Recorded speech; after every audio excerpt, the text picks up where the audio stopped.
Hi ನಮಸ್ತೆ ಸ್ನೇಹಿತರೆ, ಎಲ್ರಿಗೂ ಕೂಡ ಮತ್ತೊಮ್ಮೆ ನಿಮ್ಮ ಯೂಟ್ಯೂಬ್ ಚಾನಲ್ಗೆ ಪ್ರೀತಿಯ ಸ್ವಾಗತ. ಒಳ ಮೀಸಲಾತಿಯ ಒಂದು ಪ್ರಕ್ರಿಯೆ ಈಗಾಗಲೇ ಎಲ್ಲವೂ ಕೂಡ ಮುಗಿದಿದೆ. ಇನ್ನೇನು ನೇಮಕಾತಿಗಳ ಆರಂಭಕ್ಕೆ ಒಂದಿಷ್ಟು ದಿನಗಳಷ್ಟೇ ಬಾಕಿ ಇದೆ. ಸೊ ಈಗಾಗಲೇ ನಿಮಗೆ ಗೊತ್ತಿರುವಂತೆ ಏನು ಒಂದು ಸರ್ಕಾರದಿಂದ ಸುತ್ತೋಲೆ ಅಂದ್ರೆ ಒಂದು 2 ದಿನದ ಹಿಂದೆ ಮೊನ್ನೆ ಒಂದು ಲೆಟರ್ ವಿಷಯವಾಗಿ ಚರ್ಚೆ ನಡೀತಾ ಇತ್ತು. ಅದಕ್ಕೂ ಅಂಡ್ ಹೊಸ ನೇಮಕಾತಿಗಳಿಗೂ ಯಾವುದೇ ಸಂಬಂಧ ಇಲ್ಲ. ಸೊ ಅದು ಒಳ ಮೀಸಲಾತಿನ ಅನ್ವಯಿಸಬೇಕಾಗಿರುವಂತದ್ದು ಹಳೆಯ ನೋಟಿಫಿಕೇಶನ್ ಬಗ್ಗೆ ಒಂದಿಷ್ಟು ಮಾಹಿತಿ ಇದೆ, ಕ್ಲಾರಿಫಿಕೇಶನ್. ಬಟ್ ಅದು ಹೊಸ ನೇಮಕಾತಿಗಳು, ಹೊಸ ಏನು ರೆಕ್ರೂಟ್ಮೆಂಟ್ ಈಗ ಆಗುತ್ತೆ ನೋಟಿಫಿಕೇಶನ್. ಸೊ ಅದಕ್ಕೆ ಯಾವುದೇ ಸಮಸ್ಯೆ ಇಲ್ಲ, ಅದ್ರ ಬಗ್ಗೆ ಯಾವುದೇ ವರಿ ಮಾಡ್ಕೊಳ್ಬೇಡಿ.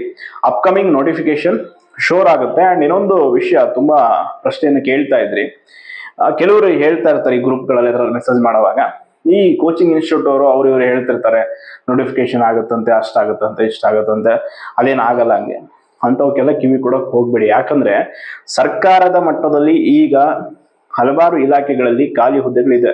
ಸೊ ಅದನ್ನ ಭರ್ತಿ ಮಾಡ್ಕೊಂಡಿಲ್ಲ ಅಂತಂದ್ರೆ ಸರಿಯಾದ ಮತ್ತು ಸಮರ್ಪಕವಾದ ಆಡಳಿತವನ್ನು ನಡೆಸೋದಕ್ಕೆ ಸರ್ಕಾರಕ್ಕೆ ಸಾಧ್ಯವಾಗಲ್ಲ. ಹಾಗಾಗಿ ಎಟ್ ಎನಿ ಕಾಸ್ಟ್ ಈಗ ಮಾಡ್ಕೊಳ್ಳೇಬೇಕು ರೆಕ್ರೂಟ್ಮೆಂಟ್, ಬೇರೆ ಆಪ್ಷನ್ ಇಲ್ಲ ಗೌರ್ಮೆಂಟ್ ಮುಂದೆ. ಸೊ ಹಂಗಾಗಿ ಮಾಡ್ತಾರೆ. ಒಂದಲ್ಲ ಎರಡಲ್ಲ 25 ಇಲಾಖೆಗಳಲ್ಲಿ ಲಕ್ಷಾಂತರ ಹುದ್ದೆಗಳು, 2.76 ಲಕ್ಷ ಹುದ್ದೆಗಳು ಖಾಲಿ ಇದೆ. ಸೊ ಮಿನಿಮಮ್ ಅರ್ಧಕ್ಕರ್ಧ ಹುದ್ದೆ ಆದ್ರೂ ಭರ್ತಿ ಮಾಡ್ಕೊಳ್ಬೇಕು. ಸೊ ಈಗಾಗಲೇ ನೆಕ್ಸ್ಟ್ ನೋಟಿಫಿಕೇಶನ್ಗೆ ಆರ್ಥಿಕ ಇಲಾಖೆ ಅನುಮತಿ ನೀಡಿರುವ ಮತ್ತು ನೀಡಬೇಕಾಗಿರುವ ಕೆಲವೊಂದಿಷ್ಟು ಇಲಾಖೆಗಳ ಹುದ್ದೆಗಳ ಮಾಹಿತಿಯನ್ನ ನಾನು ಈ ವಿಡಿಯೋದಲ್ಲಿ ನೀಡ್ತೀನಿ. ಇನ್ ಕೇಸ್ ನೋಟಿಫಿಕೇಶನ್ ಸ್ಟಾರ್ಟ್ ಆದ ತಕ್ಷಣ ಫಸ್ಟ್ ಯಾವುದು ಅಧಿಸೂಚನೆಗಳು ಹೊರ ಬರಬಹುದು ಅಂತಂದ್ರೆ, ನಿಮ್ಗೆ ಗೊತ್ತೇ ಇದೆ, ಈಗಾಗಲೇ ಪೊಲೀಸ್ ಇಲಾಖೆಯಿಂದ ಸಿವಿಲ್ ಪೊಲೀಸ್ ಕಾನ್ಸ್ಟೇಬಲ್ ಹುದ್ದೆದು ಮಾಹಿತಿ ಸಿಕ್ಕಿದೆ, ನಿಮ್ಗೆ ಆಲ್ರೆಡಿ ಬಂದಿದೆ. ಸೊ ಅದರಂತೆ ಫಸ್ಟ್ ಪೊಲೀಸ್ ರಿಕ್ರೂಟ್ಮೆಂಟ್ ಆಗುತ್ತೆ. ಅದಾದ್ಮೇಲೆ ಪ್ರಾಥಮಿಕ ಶಾಲಾ ಶಿಕ್ಷಕರ ನೇಮಕಾತಿ ಆಗುತ್ತೆ. ಇದಕ್ಕೆ ಆರ್ಥಿಕ ಇಲಾಖೆಯಿಂದ ಆಲ್ರೆಡಿ ಅನುಮತಿ ದೊರೆತು ಬಿಟ್ಟಿದೆ. ಸೊ ಓಕೆನಾ, 70,000ಕ್ಕೂ ಹೆಚ್ಚು ಹುದ್ದೆಗಳಿದೆ. ಪ್ರೌಢಶಾಲಾ ಶಿಕ್ಷಕರ ನೇಮಕಾತಿ ಆಗುತ್ತೆ. ಅದಾದ್ಮೇಲೆ ಮೊರಾರ್ಜಿ ದೇಸಾಯಿ ವಸತಿ ಶಾಲೆಯಲ್ಲಿ ಬೋಧಕ ಮತ್ತು ಬೋಧಕೇತರ ಸಿಬ್ಬಂದಿಗಳು, ಇದಕ್ಕೂ ಕೂಡ ಆರ್ಥಿಕ ಇಲಾಖೆಯಿಂದ ಅನುಮೋದನೆ ಸಿಕ್ಕಾಗಿದೆ. ಅಂಡ್ PU ಉಪನ್ಯಾಸಕರು, PU ಲೆಕ್ಚರರ್ಸ್ ರಿಕ್ರೂಟ್ಮೆಂಟ್ ಅದು ಕೂಡ ಆಗುತ್ತೆ. ಇದಕ್ಕೂ ಕೂಡ ಆಲ್ರೆಡಿ ಅನುಮತಿ ಸಿಕ್ಕಿದೆ. ಅಂಡ್ ಸಹಾಯಕ ಪ್ರಾಧ್ಯಾಪಕರ ನೇಮಕಾತಿ, ಇದೆಲ್ಲ ನೋಟ್ ಮಾಡ್ತಾ ಹೋಗಿ. ಅಂಡ್ ನೀವು ಇದರಲ್ಲಿ ಯಾವ ಇಲಾಖೆಯ ಯಾವ ಹುದ್ದೆಗೆ ಪ್ರಿಪೇರ್ ಆಗ್ತಾ ಇದ್ದೀರಾ, ನಿಮ್ಗೆ ಹೆಲ್ಪ್ ಆಗುತ್ತೆ. ಈಗ ಆಲ್ರೆಡಿ ನಾನು ಹೇಳಿದೆ, ಪ್ರಾಥಮಿಕ ಶಾಲಾ ಶಿಕ್ಷಕರ ನೇಮಕಾತಿ, ಇದು ಆಲ್ರೆಡಿ ಆರ್ಥಿಕ ಇಲಾಖೆಯಿಂದ ಅನುಮತಿ ಸಿಕ್ಕಿರುವಂತದ್ದು. ಪ್ರೌಢಶಾಲಾ ಶಿಕ್ಷಕರ ನೇಮಕಾತಿ ಕೂಡ ಆಗುತ್ತೆ. ಅಂಡ್ ಮೊರಾರ್ಜಿ ದೇಸಾಯಿ ವಸತಿ ಶಾಲೆಯಲ್ಲಿ ಬೋಧಕ ಮತ್ತು ಬೋಧಕೇತರ ಸಿಬ್ಬಂದಿ ಎರಡು ಕೂಡ. ಅಂಡ್ PU ಉಪನ್ಯಾಸಕರದು ಅದಕ್ಕೂ ಕೂಡ ಆಗಿದೆ ಆರ್ಥಿಕ ಇಲಾಖೆಯಿಂದ ಅನುಮತಿ. ಸಹಾಯಕ ಪ್ರಾಧ್ಯಾಪಕರ ನೇಮಕಾತಿ ಮತ್ತು RDPR ಇಲಾಖೆಯಲ್ಲಿ ಗ್ರೇಡ್ 2 ಹುದ್ದೆಗಳು. ಅಂಡ್ ಪೊಲೀಸ್ ಇಲಾಖೆ PC ಮತ್ತು PSI. ಅಂಡ್ ಪಶು ವೈದ್ಯಕೀಯ ಇಲಾಖೆಯಲ್ಲಿ ಮತ್ತು ಅನುದಾನಿತ ಪ್ರಾಥಮಿಕ ಮತ್ತು ಪ್ರೌಢ ಮತ್ತು ಪದವಿ ಕಾಲೇಜುಗಳಲ್ಲಿ ಬೋಧಕ ಸಿಬ್ಬಂದಿ, ಅಂದ್ರೆ ಅನುದಾನಿತ ಪ್ರಾಥಮಿಕ ಪ್ರೌಢಶಾಲೆ ಮತ್ತು ಪದವಿ ಪೂರ್ವ ಕಾಲೇಜುಗಳಲ್ಲೂ ಕೂಡ ನೋಟಿಫಿಕೇಶನ್ ಆಗುತ್ತೆ, ಅದರಲ್ಲೂ ಕೂಡ. ಅಂಡ್ ಕರ್ನಾಟಕ ರಾಜ್ಯ ಮಾಲಿನ್ಯ ನಿಯಂತ್ರಣ ಮಂಡಳಿಯಲ್ಲಿ ರಾಜ್ಯದ ವಿವಿಧ ಇಲಾಖೆಗಳಲ್ಲಿ ಖಾಲಿ ಇರುವ ಸರಿಸುಮಾರು ಒಂದು 3,000 ಅಂತ ಮಾಹಿತಿ ಇದೇನೋ, ಅದಕ್ಕಿಂತ ಹೆಚ್ಚಿದೆಯೋ ಏನೋ ಗೊತ್ತಿಲ್ಲ, FDA SDA ಹುದ್ದೆಗಳ ನೇಮಕಾತಿ. ಅಂಡ್ ಈ FDA SDA ಸಿಲೆಬಸ್ ಬದಲಾವಣೆ ಆಗುತ್ತಾ ಅಂತ ತುಂಬಾ ಜನ ಕೇಳ್ತಾ ಇದ್ರಿ. ಯಾವುದೇ ಕಾರಣಕ್ಕೂ ಅದ್ರ ಬಗ್ಗೆ ಅಧಿಕೃತವಾದ ಮಾಹಿತಿ ಇಲ್ಲ. ಆಸ್ ಇಟ್ ಈಸ್ ಹಿಂದೆ ಏನ್ ಸಿಲೆಬಸ್ ಇತ್ತೋ ಓಲ್ಡ್, ಅದೇ ಕಂಟಿನ್ಯೂ ಆಗುವಂತ ಚಾನ್ಸಸ್ ಇದೆ. ಸೊ ಹಂಗಾಗಿ ಸಿಲೆಬಸ್ ಬಗ್ಗೆ ಯಾವುದೇ ರೀತಿಯಾದಂತ ಗೊಂದಲವನ್ನ ಇಟ್ಕೊಳ್ಳದೆ ನಿಮ್ಮ ಪ್ರಿಪರೇಷನ್ ಅನ್ನ ಮುಂದುವರಿಸಿ. ಅಂಡ್ KEA ಇಂದ ನಿಗಮ ಮಂಡಳಿಗಳಲ್ಲಿ ಖಾಲಿ ಇರುವ 700ಕ್ಕೂ ಹೆಚ್ಚು ಹುದ್ದೆಗಳು, ಈಗ ಆಲ್ರೆಡಿ 650 ಹುದ್ದೆಗಳೊಂದು ಎಕ್ಸಾಮ್ ಮಾಡಿದ್ದಾರೆ KEA ಅವರು. ಸೊ ಬಟ್ ಅದು ನಿಗಮ ಮಂಡಳಿಗಳು ತಡೆ ಮಾಡಿವೆ, ಅದ್ರದ್ದು ಇನ್ನೂ ವೆರಿಫಿಕೇಶನ್ ಕೂಡ ಆಗಿಲ್ಲ ಕೆಲವೊಂದು DV. ಬಟ್ ಇದು ಇನ್ನೂ 700 ಹುದ್ದೆಗಳು ವಿವಿಧ ನಿಗಮ ಮಂಡಳಿಗಳಲ್ಲಿ ಖಾಲಿ ಇರುವಂತದ್ದು. ಅಂಡ್ ತಾಂತ್ರಿಕ ಶಿಕ್ಷಣ ಇಲಾಖೆಯ ಬೋಧಕ ಸಿಬ್ಬಂದಿ ಹುದ್ದೆಗಳು, ಇದಕ್ಕೆ ಅನುಮತಿ ಇನ್ನೂ ಸಿಕ್ಕಿಲ್ಲ. ಬಟ್ KEA ಅಂದ್ರೆ 700 ಹುದ್ದೆ ಹೇಳಿದ್ನಲ್ಲ, ಅದಕ್ಕೆ ಆಲ್ರೆಡಿ ಆರ್ಥಿಕ ಇಲಾಖೆ ಅನುಮತಿ ಕೊಟ್ಟಿದೆ ಭರ್ತಿಗೆ. ಅಂಡ್ FDA SDA ಅದು ಕೂಡ ಅಷ್ಟೇ, ಆರ್ಥಿಕ ಇಲಾಖೆಯಿಂದ ಅನುಮತಿ ಸಿಕ್ಕಿದೆ ನೇಮಕಾತಿ ಮಾಡ್ಕೊಳ್ಳೋಕೆ. ಇದೆಲ್ಲ ತುಂಬಾ ಕ್ವಿಕ್ ಆಗಿ ಆಗ್ಬಿಡುತ್ತೆ. ಈಗ ಹೆಂಗೆ ಅಂತಂದ್ರೆ, ಮತ್ತೆ ಪ್ರಸ್ತಾವನೆ ಸಲ್ಲಿಸಬೇಕು ಅಂತಂದ್ರೆ ಸ್ವಲ್ಪ ತಡ ಆಗ್ಬೋದು. ಆಲ್ರೆಡಿ ಅನುಮತಿ ಸಿಕ್ಕಿದೆ ಅಂತಂದ್ರೆ ತಡ ಆಗುವಂಥದ್ದು ಏನು ಇಲ್ಲ, ಡೈರೆಕ್ಟ್ ಈಗ ನೋಟಿಫಿಕೇಶನ್ ಬಿಡ್ತಾ ಇರೋದೆ. ಇನ್ನೇನು ಏಜ್ ರಿಲ್ಯಾಕ್ಸೇಷನ್ ಒಂದು ಪೆಂಡಿಂಗ್ ಇದೆ. ಸೊ ಅದಾಯ್ತು ಅಂದ್ರೆ ನೆಕ್ಸ್ಟ್ ನೋಟಿಫಿಕೇಶನ್ ಸ್ಟಾರ್ಟ್. ಅದಾದ್ಮೇಲೆ ಕಂದಾಯ ಇಲಾಖೆಯಲ್ಲಿರುವ ಉಪ ನೋಂದಣಾಧಿಕಾರಿಗಳು, sub register and SDFA revenue department ಅಲ್ಲಿ SDA FDA and sub register ಹುದ್ದೆಗಳು ಖಾಲಿ ಇದೆ. ಸೊ ಅದು ಪೆಂಡಿಂಗ್ ಇದೆ, ಇನ್ನು ಅನುಮತಿ ಸಿಕ್ಕಿಲ್ಲ. ಹಾಸ್ಟೆಲ್ ವಾರ್ಡನ್ ಹುದ್ದೆಗಳು ಇದಕ್ಕೂ ಕೂಡ ಅನುಮತಿ ಸಿಕ್ಕಿದೆ.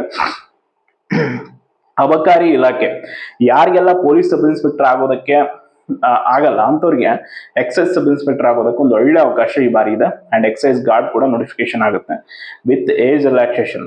ಸೊ ಇದನ್ನ ಮರಿಬೇಡಿ. ಅಬಕಾರಿ ಇಲಾಖೆಯ ನೇಮಕಾತಿ, ಇದಕ್ಕೆ ಆಲ್ರೆಡಿ ಆರ್ಥಿಕ ಇಲಾಖೆಯಿಂದ ಅನುಮತಿ ಸಿಕ್ಕಾಗಿದೆ. ಸೊ ಸಹಕಾರ ಇಲಾಖೆಯಲ್ಲಿ ನೇಮಕಾತಿ ಅಂಡ್ ಸಮಾಜ ಕಲ್ಯಾಣ ಇಲಾಖೆಯಲ್ಲಿ ಖಾಲಿ ಇರುವ ISD FD ಬೇರೆ ಬೇರೆ ಹುದ್ದೆಗಳಿದೆ. ಸೊ ಅದಕ್ಕೆ ಆಲ್ರೆಡಿ ನೇಮಕಾತಿಗೆ ಅನುಮತಿ ದೊರೆತಿದೆ. ಅಂಡ್ ಕಂದಾಯ ಇಲಾಖೆಯಲ್ಲಿ VAO, ಸೊ ಈಗಾಗಲೇ ನಿಮ್ಗೆ ಗೊತ್ತಿದೆ 1000 VAO ನೇಮಕಾತಿ ಆಗಿದೆ. ಇನ್ನೊಂದು 500 ಇದೆ ಪೆಂಡಿಂಗ್. ಸೊ ಅದನ್ನು ಕೂಡ ನೇಮಕಾತಿ ಮಾಡ್ಕೊಳ್ಳೋದಕ್ಕೆ ಈ ಬಾರಿ ಚಾಲನೆ ಸಿಗುತ್ತೆ. ಯಾಕಂದ್ರೆ ಈ VAO ಏನಿದೆಯಲ್ಲ, ಗ್ರಾಮ ಮಟ್ಟದಲ್ಲಿ ತುಂಬಾ ಅಂದ್ರೆ ತುಂಬಾ ಮೇಜರ್ ರೋಲ್ ಇರುತ್ತೆ ಅವ್ರದ್ದು. ಸೊ ಪ್ರತಿ ಹಳ್ಳಿಗೂ ಕೂಡ VAಗಳು ಬೇಕೇ ಬೇಕು. ಈಗ 2-3 ಹಳ್ಳಿಗಳ ನಡುವೆ ಒಬ್ರಿಗೆ ಕೊಟ್ಟಿರ್ತಾರೆ, ಕಾರ್ಯದ ಒತ್ತಡಗಳು ಹೆಚ್ಚಾಗುತ್ತೆ. ಹಾಗಾಗಿ ಕಂಪಲ್ಸರಿ ಇದನ್ನ ಪ್ರತಿ ವರ್ಷ ಕೂಡ, ಈ ಹಿಂದೆ ಕೂಡ ನಿಮ್ಗೆ ಗೊತ್ತಿದೆ, PO ಪರ್ಸೆಂಟೇಜ್ ಮೇಲೆ ರೆಕಾರ್ಡ್ ಮಾಡ್ಕೊಳ್ತಿದ್ರು. ಈಗ ಸ್ಪರ್ಧಾತ್ಮಕ ಪರೀಕ್ಷೆ ಇದೆ. ಸೊ ಹಾಗಾಗಿ ಇನ್ನೂ 500 ಹುದ್ದೆ ಖಾಲಿ ಇದೆ.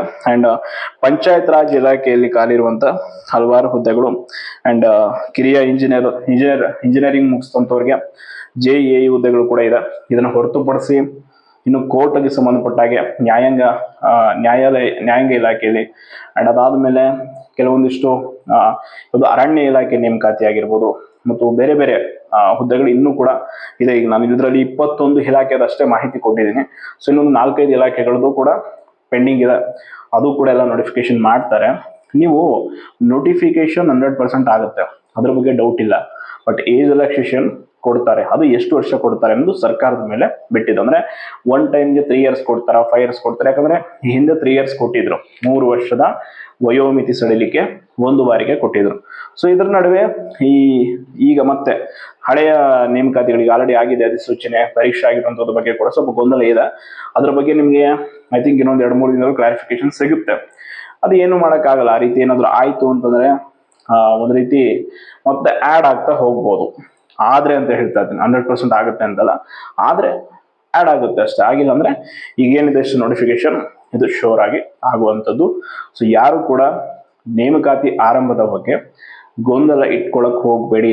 ಅಕ್ಟೋಬರ್ ತಿಂಗಳಲ್ಲಿ ಖಂಡಿತವಾಗಿಯೂ ಇದಕ್ಕೆ ಅಂತಿಮವಾದಂತ ತೆರೆ ಬಿದ್ದೇ ಬೀಳುತ್ತೆ.